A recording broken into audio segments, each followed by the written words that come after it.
for the best app assignment, I chose Scribe Jr. This is spiderscribe.net. You can't get Scribe Jr. unless you have an iPad, is what I was gathering. I tried to search it a couple different times and it wouldn't let me. And then when I finally used my iPhone, it said that you can't download it unless you have an iPad. So this is the closest thing. And it's a really great mind mapping tool. So I did a quick mind map for reference books. So all you have to do is you can take this little plus button in the middle and then pull things off.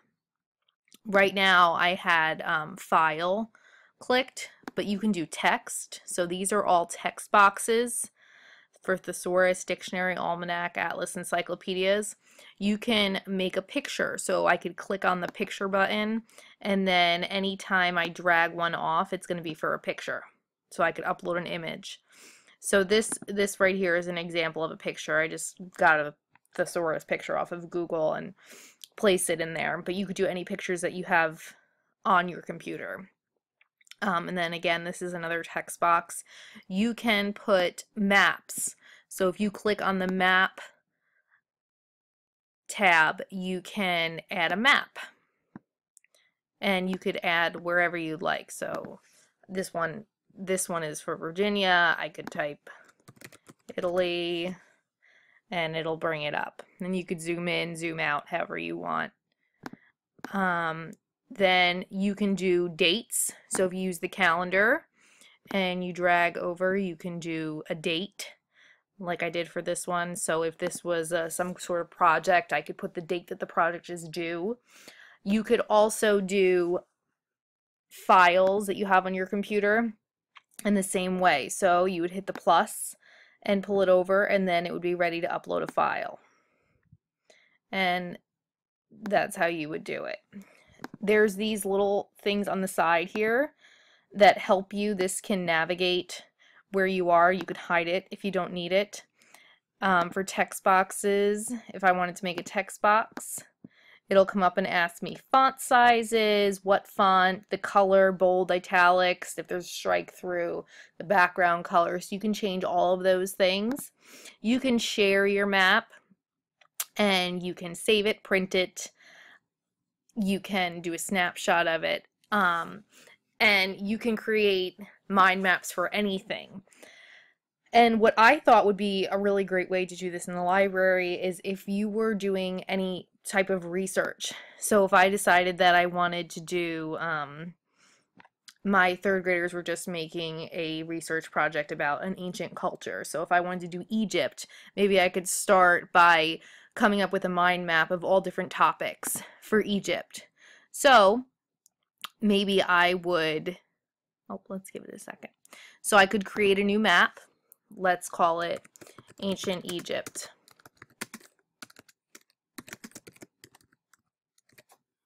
And then I hit create.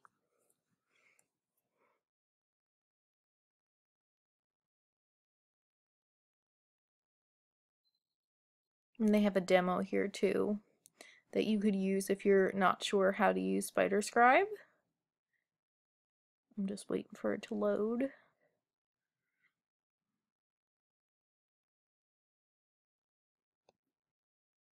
Okay, so here we are. So then I could do text.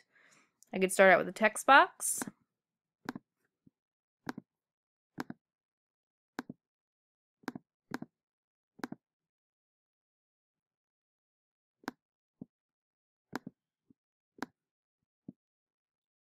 And I can do ancient Egypt.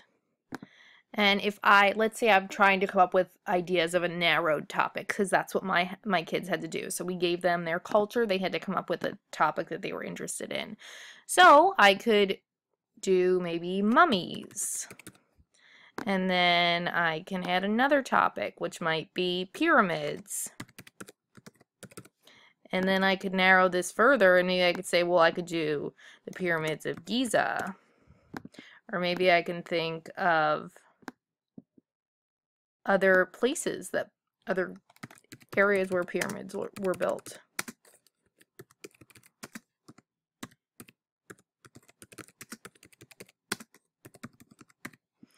And then maybe I could talk about the Nile,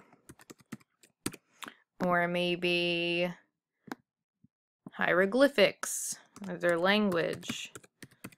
And they actually invented the clock and the compass, so, or the clock and the calendar.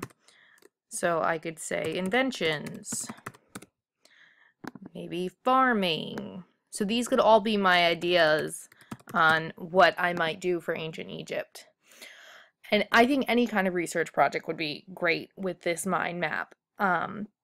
You could even have notes coming off. So if you're talking about older kids, you might have their topic in the middle, and then branching out would be their notes that they are finding from their sources, and they could even type in their sources so they don't lose them. So this is a really great tool, I think, and I think it really belongs on that list for the best apps. And this website, actually, before they did apps, they said that this was on their top websites for a while too. And the only downfall, like I said, is that right now, you know, the Scribe Jr. is only available on iPads, but you could just go onto the website, and it was free if you have a personal account. But it seems like it's very affordable if you have, I think it was $19 a month for educators. So if your whole school's using it, I mean, it's really worth it. So that's Scribe Jr., and I hope you guys find a way to use this in your classroom too.